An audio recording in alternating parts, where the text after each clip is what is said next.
Sinestro.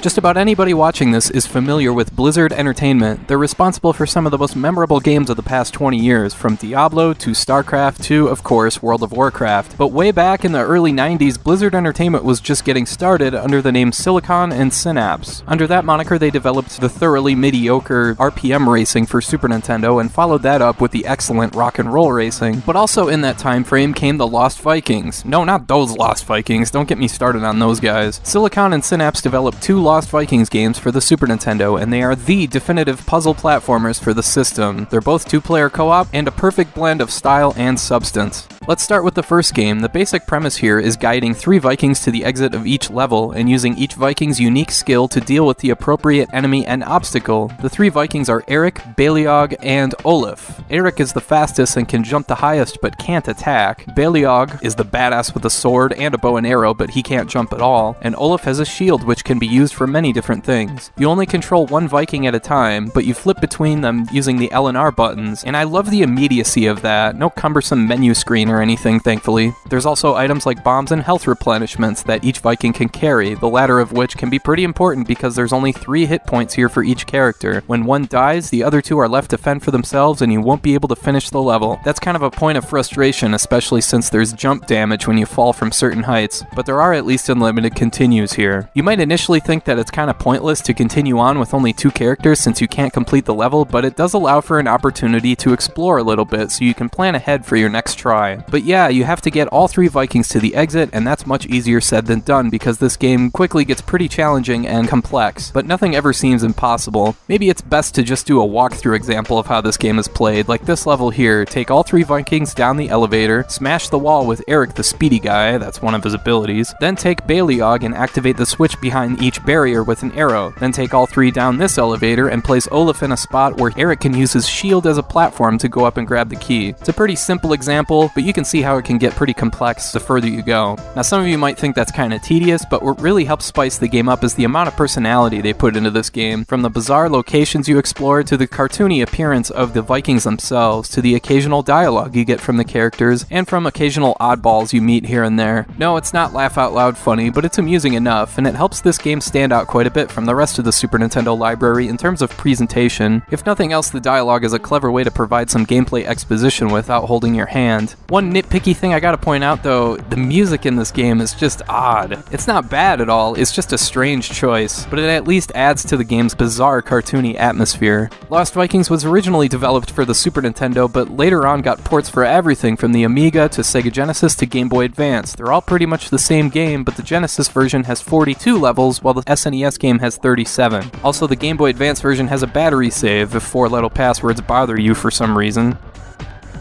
Now, the trouble with most puzzle platformers is that the replay value only extends as far as your memory. Once you know most of the puzzles, it makes the game kind of boring to play through again. But thankfully, there's a second Lost Vikings game, Lost Vikings 2, that was released late in the SNES's lifespan, in February of 1997. The 3 Vikings are back, but with 2 new playable characters, Fang the werewolf, who can jump and climb walls, and Scorch the dragon, who can fly and use a fireball attack. The Vikings also have updated abilities, like how Eric can swim in addition to sprinting and jumping, and Beliog's bionic arm attack. And of course, there's 31 all-new puzzles here as well. Lost Vikings 2 does what a sequel to a good game should do. If it ain't broke, don't fix it. And the only real changes here are the additional characters and the fact that a lot of the backgrounds are darker. The user interface hasn't changed, and it's still 2-player co-op, so there's not much else to add here. If you like the Lost Vikings and just want more levels and more characters with some new abilities, then you'll love Lost Vikings 2. And you also have the option to play this one on Sega Saturn, PlayStation, and PC if you'd like, where the game is titled Norse by Northwest.